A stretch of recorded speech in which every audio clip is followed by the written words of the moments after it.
Assalamualaikum warahmatullahi wabarakatuh.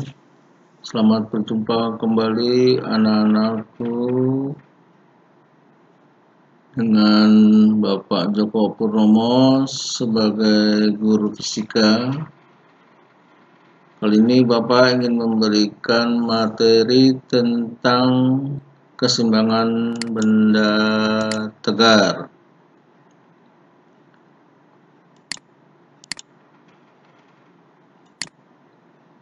Satu, keseimbangan statis dan dinamis. Sebuah benda berada dalam keadaan seimbang jika benda tersebut tidak mengalami percepatan linier ataupun percepatan sudut. Benda yang diam merupakan benda yang berada pada keseimbangan statis. Benda yang bergerak tanpa percepatan merupakan benda pada keseimbangan dinamis. 2. Syarat keseimbangan benda. Yang pertama yaitu sigma F sama dengan 0. Artinya jumlah semua gaya yang bertranslasi atau yang mendatar itu sama dengan 0. Pada kondisi ini, kemungkinan keadaan benda adalah A. Diam atau keseimbangan statis dan mungkin bergerak dengan kecepatan linier tetap atau keseimbangan dinamis. Syarat yang kedua, sigma tau, ini dibaca tau ya, itu sama dengan 0. Artinya jumlah gaya torsi atau jumlah momen gaya sama dengan 0 ya. Ini gaya yang bergerak berotasi ya.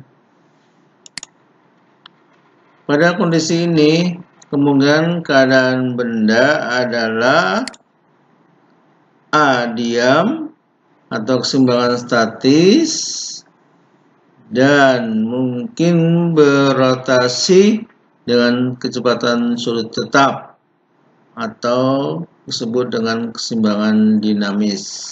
Jadi ada dua syarat keseimbangan benda tegar.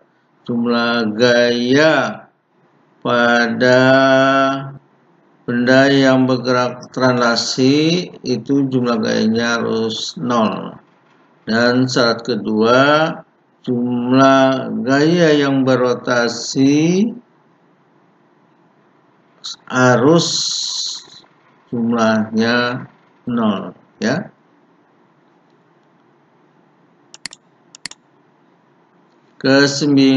Keseimbangan titik. Suatu titik partikel seimbang pada sumbu rotasi 3 dimensi, yaitu pada sumbu X. Jumlah pada sumbu X gayanya harus 0. Sumbu Y, jumlah gaya pada sumbu Y harus 0 ya. Sumbu Z, jumlah gaya pada sumbu Z itu harus 0.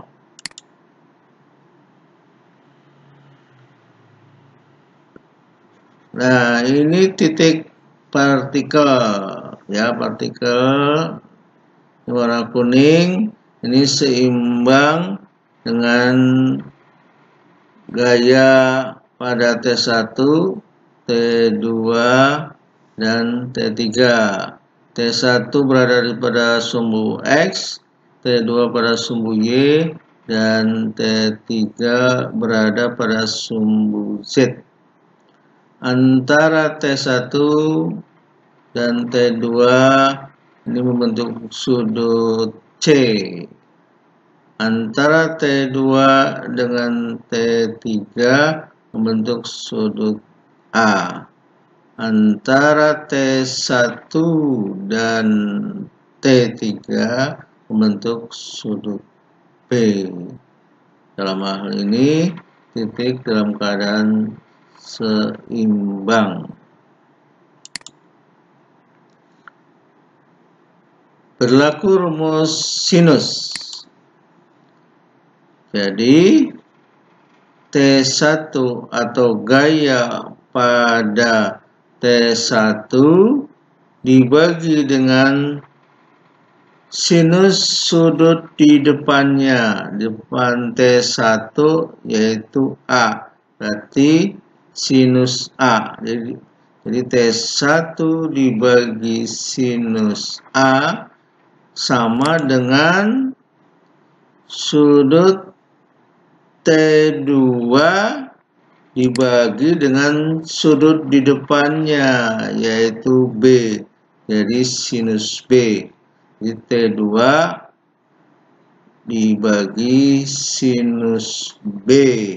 Nah, jadi T1 per sin A sama dengan T2 per sin B. Juga sama dengan gaya T3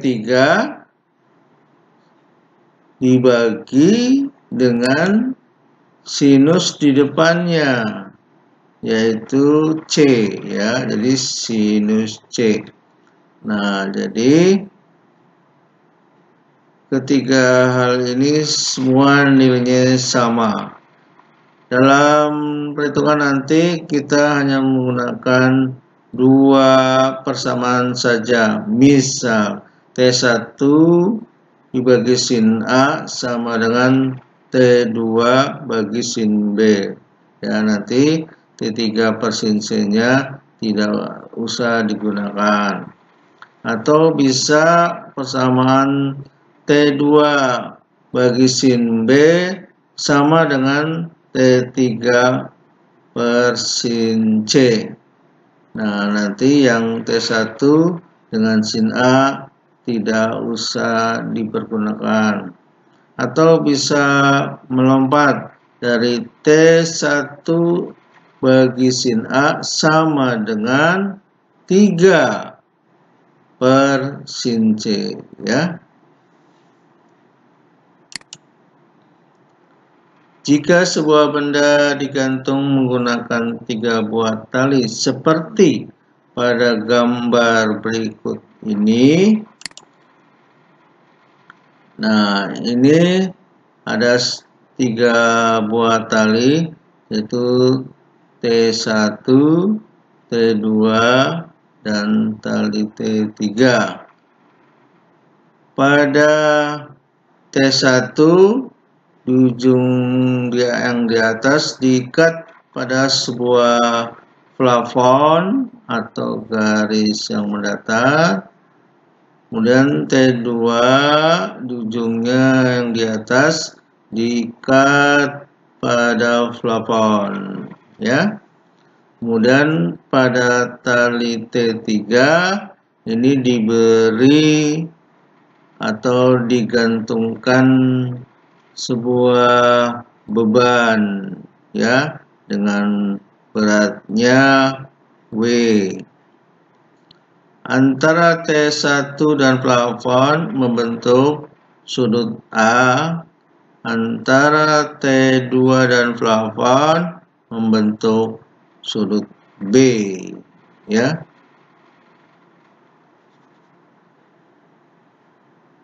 Nah, di sini nanti nilai T3 sama dengan berat bendanya, karena ini berlaku hukum aksi reaksi ya, dari hukum 3 Newton. Jadi kita ambil persamaan rumus sinus T1 dibagi sin A, berarti di depan T1 ini ada sudut A ya. Nah, nanti kita ambil yang T3. Mengapa T3? Karena nanti ini sudah diketahui ya beratnya, berarti kita langsung ambil yang T3 ya. T3 bagi sin C.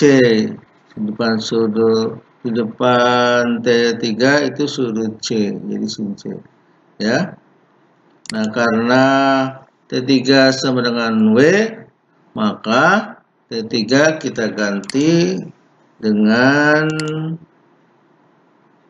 W ya. Nah, jadi T1 per sin A sama dengan W dibagi sin C ya.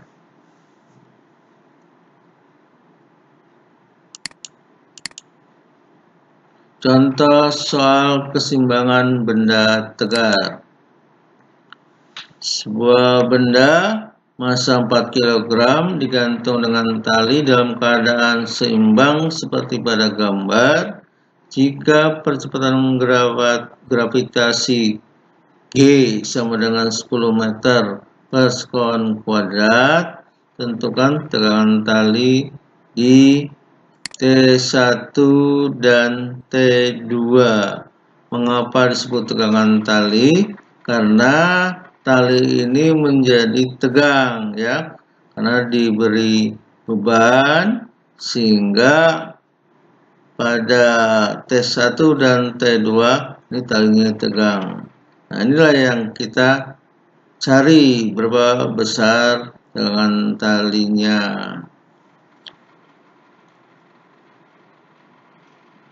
Nah, pada gambar kita perhatikan ini pada T1 terhadap plafon membentuk sudut A itu 60 derajat, dan pada T2 terhadap plafon membentuk sudut 30 derajat ya. Kita lihat jawab. Diketahui massa 4 kg, maka kita cari dulu beratnya. Berat rumusnya M kali G. Jadi W sama dengan massa 4 dikalikan G-nya 10, jadi 40 Newton. Sudut A tadi 60, sudut B 30.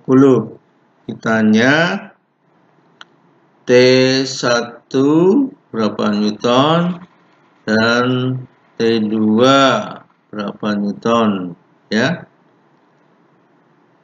Nah, kita cari tegangan tali di T1 ya. Rumusnya tadi T1 per sin A depan sudut ya, sama dengan kita ambil langsung yang T3 ya, T3 bagi sin C ya. Ini mengapa T3? Karena T3 sudah diketahui diambil dari beratnya ya. Di T3 nanti kita ganti dengan beratnya, yaitu W ya. Ini kita ganti dengan W sin C. Nah, nilai A yang disimpul tali ini ya, yang di bawah ini sama dengan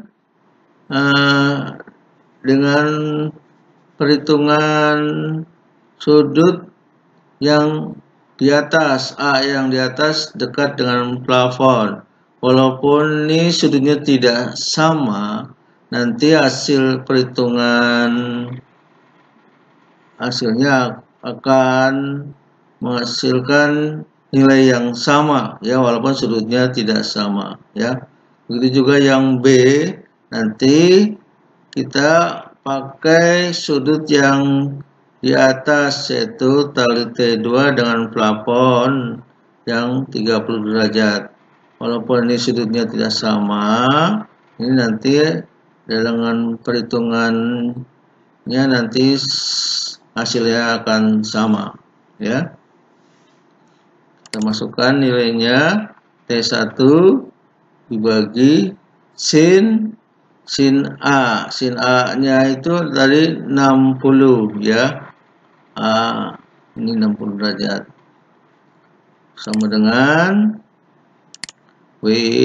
W nya berapa tadi? W nya 40 ya, beratnya 40 dibagi sin C. C nya tadi, C nya ini dihasilkan dari mana? C nya 90. Nah ini kan dari rumus segitiga, jumlah sudut pada segitiga totalnya harus 180 derajat. Nah berarti C ini nanti hasilnya adalah dari 180 derajat dikurang 60 dikurang 30 sama dengan 90 ya. 90 derajat, berarti C ini adalah dari 180 dikurang 60 dikurang 30 ya. Jadi ini sin 90 ya pada sudut C. Nah, kamu harus ingat nilai sin 60 itu adalah setengah akar 3 dan sin 90 adalah 1 ya. Nah, kita masukkan nilainya, jadi T1 per setengah akar 3 dan 40 per 1. Nah, ini perkalian silang ya. T1 kali 1 itu T1, kemudian sama dengan ini setengah akar 3 kalikan 40, atau boleh 40 kali setengah akar 3 ya. Nah, setengah kali 40 itu kan artinya 40 dibagi 2, yaitu kan 20. Jadi 20 kali akar 3, jadi 20 akar 3 Newton ya. Kemudian tegangan tali di T2 ya, tegangan tali T2 dengan rumusnya T2 per sin B. T2 per sin B. Depan sudutnya itu B. Nah, B ini kita ambil sudutnya sama dengan yang di atas, yaitu B sama dengan 30 derajat ya. Sama dengan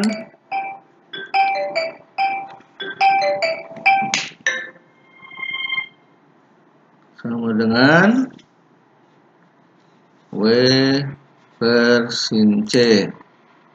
Kita masukkan nilainya, sin B nya tadi 30 derajat, jadi T2 sin 30 derajat sama dengan 40 dibagi sin 90. T2 itu bagi sin 30 itu adalah setengah ya, setengah, sama dengan 40 bagi sin 90 itu 1, 40 bagi 1. Nah, dikalikan silang, T2 kali 1 T2 dan 40 kali setengah atau setengah kali 40. berarti 40 bagi 2 berarti 20 Newton, ya. Nah, ini sudut-sudut istimewa harus kamu hafal ya, biar cepat dalam perhitungannya. Nah, ini mudah-mudahan bisa dipahami ya. Nanti bisa kamu putar ulang video ini ya, kalau masih bingung ya. Kita lanjut. Keseimbangan benda batang homogen. Catatan, jadi letak pusat berat batang homogen berada di tengah-tengah batangnya. Suatu benda batang ditopang dengan tali pada salah satu ujung batang dan ujung batang lainnya sebagai porosnya pada bidang vertikal sehingga terjadi keseimbangan seperti pada gambar berikut ini. Nah, ini sebuah batang AB ditopang atau ditarik dengan tali T ya ke dinding. Jadi tali di ujung B diikat, kemudian di ujung satunya lagi diikat di dinding ya. Kemudian pada batang AB diberi beban ya di titik P ini. Nah, antara T dengan batang ini membentuk sudut theta derajat. Kita uraikan gaya-gaya yang ada. Nah, pada tali T ini membentuk sudut theta. Nah, nanti kita ambil yang tegak lurusnya ya. Tegak lurusnya itu adalah di depan sudut. Di depan sudut itu ada garis ya, garis ini berarti sisi miring ini T, sisi miringnya dikali depan sudut. Depan sudut adalah dikalikan dengan sinus theta. Jadi T kali sinus theta. Nah, inilah yang gaya tali yang tegak lurus ya. Nah, atau ini yang kiri dengan yang kanan tuh nilainya sama nih ya, nilai gaya yang tegak lurusnya ya pada tali. Nah, kemudian gaya pada beban P yaitu berat bebannya yaitu WP. Kemudian gaya pada batang yang homogen itu berada di tengah-tengah AB yaitu WAB ya, di tengah-tengah. Nah, ini kita gunakan persamaan jumlah momen gaya atau torsi itu harus 0. Jadi gaya yang berotasi itu harus jumlahnya 0 ya. Nah, kita masukkan. Jadi jumlah momen gaya atau torsi sama dengan momen di titik P ditambah momen beban. Nah, beban ini BAB ditambah dengan momen talinya ya, yaitu T.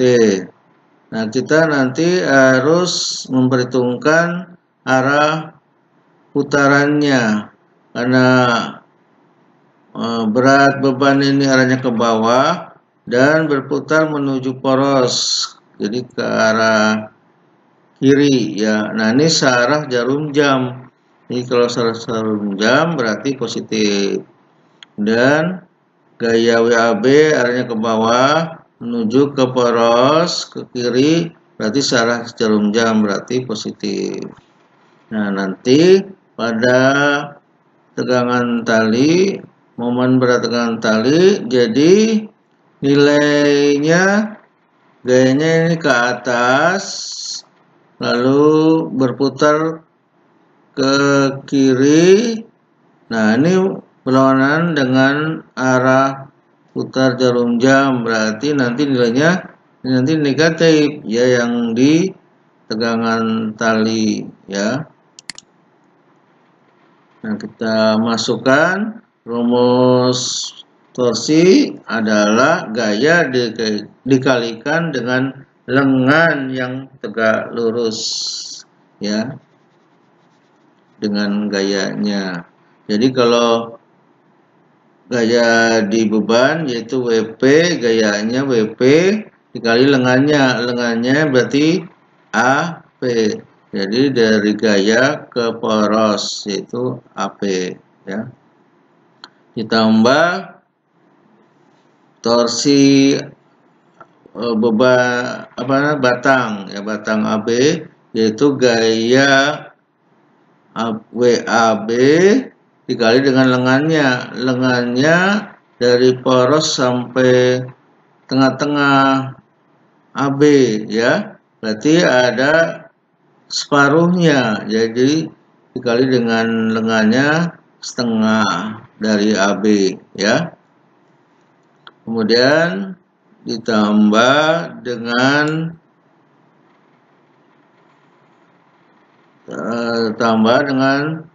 minus ya, karena arahnya tadi berlawanan arah jarum jam untuk tekanan tali ya, yang ke atas menuju poros itu negatif.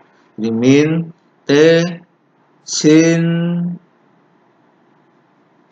theta dikali porosnya lengannya dikali lengannya adalah dari B ke poros yaitu AB ya, dikalikan dengan lengannya AB ya.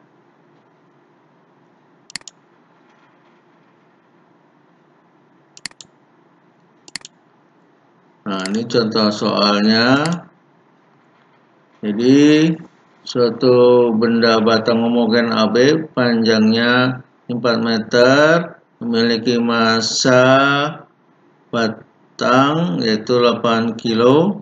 Jika pada batang titik P ini diberi beban massanya 4 kilo dengan jarak AP ini seperempat dari AB dan tali membentuk sudut 30 derajat ini ya, serta G 10 meter pangkat 2 ya.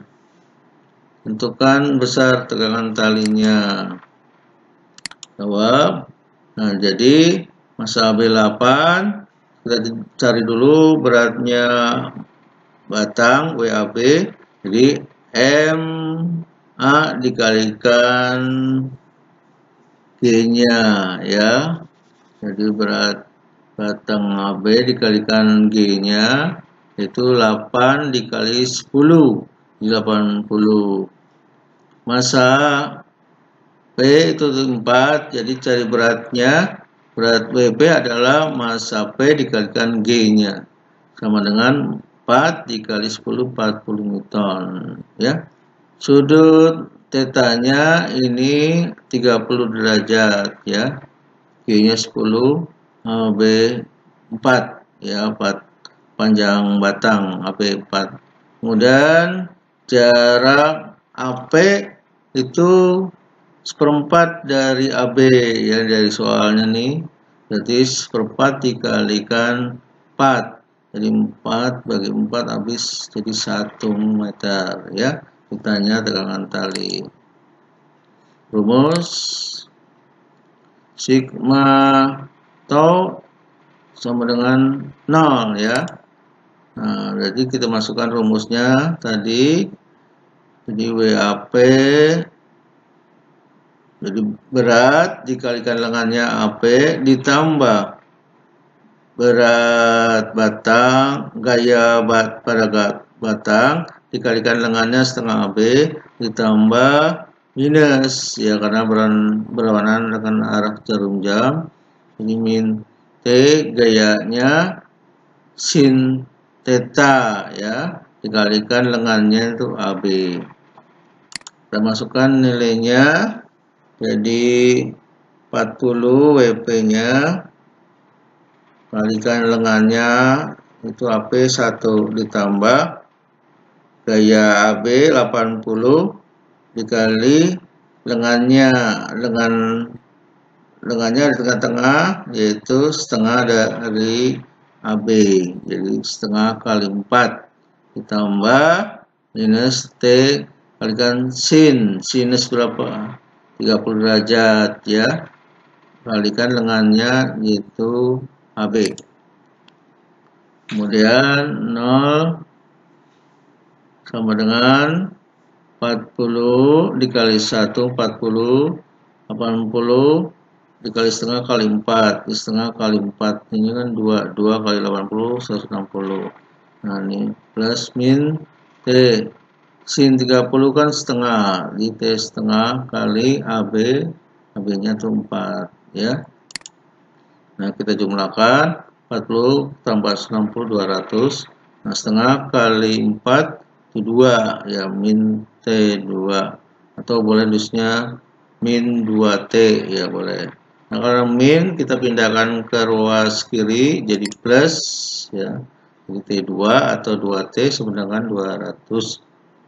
Maka nilai T itu adalah 200 dibagi 2, yaitu sama dengan 100 Newton ya. Kemudian ini bisa dipahami, bisa diputar ulang jika masih belum paham. Lanjut. 3. Macam-macam keseimbangan benda tegar. A. Keseimbangan stabil. Keseimbangan stabil, keseimbangan yang dialami benda di mana jika pada benda diberikan gangguan yang mengakibatkan posisi benda berubah. Setelah gangguan tersebut dihilangkan, benda akan kembali ke posisi semula. Seperti ini. Nah, ini ada mangkok, kita dorong, kita ganggu, ini akan miring. Nanti kita lepas dorongan kita atau gangguannya, dia akan balik lagi ke semula. Nah ini namanya keseimbangan stabil. Itu contohnya, ini benda kita dorong ke atas atau beri gangguan ke atas, lalu gangguan itu kita hilangkan ya, atau kita lepas, maka benda kembali lagi seperti semula ya.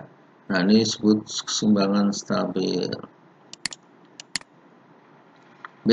Keseimbangan labil. Keseimbangan labil, keseimbangan yang dialami benda di mana jika pada benda diberikan gangguan yang mengakibatkan posisi benda berubah, dan setelah gangguan tersebut dihilangkan, maka benda tidak kembali ke posisi semula. Seperti contoh ini. Nah ini botol kita dorong miring, lalu kita lepas ya dorongannya atau gangguannya, dia akan jatuh terus ya, dan tidak balik lagi berdiri ya, akan jatuh. Nah ini jadi keseimbangan labil. Atau sebuah kelereng diletakkan di puncak benda yang melingkar ya, setengah lingkaran ya, kita taruh di atas, lalu kita beri dorongan atau gangguan ya. Setelah gangguan itu kita lepas atau hilangkan, kelereng ini akan jatuh, meluncur jatuh ke bawah, tidak balik lagi ke atas. Nah ini berarti keseimbangan yang labil ya, jadi tidak ke posisi semulanya setelah gangguan itu dihilangkan ya. Kita lanjut. Keseimbangan indiferen atau netral. Keseimbangan indiferen atau netral, keseimbangan yang dialami benda di mana jika pada benda diberikan gangguan yang mengakibatkan posisi benda berubah, dan setelah gangguan tersebut dihilangkan, benda tidak kembali ke posisi semula, namun tidak mengubah kedudukan titik beratnya. Nah, ini sebuah gelas kita luncurkan atau gelindingkan dari bidang miring. Nah, titik beratnya ini ada di tengah-tengah gelas ini. Nah, setelah dia meluncur, posisi titik beratnya ini tidak berubah, ya, tidak ke atas, tidak ke bawah, tidak ke samping, ya, tetap di sini. Nah, ini namanya keseimbangan yang indiferen atau netral. Ini sebuah bola atau kelereng, titik beratnya ada di tengah-tengah ini. Lereng ini kita beri gangguan atau kita dorong, nah, bahkan bergulir. Nah, titik beratnya tidak bergerak, ya, tidak bergerak ke atas, tidak bergerak ke bawah, dan tidak bergerak ke kiri maupun ke kanan, dia tetap di tengah. Nah, pada saat ini disebut keseimbangan indiferen atau netral, ya. Nah, terima kasih atas perhatiannya, dan mohon maaf bila mana ada perkataan yang salah. Semoga ini bermanfaat bagi kalian. Assalamualaikum warahmatullahi wabarakatuh.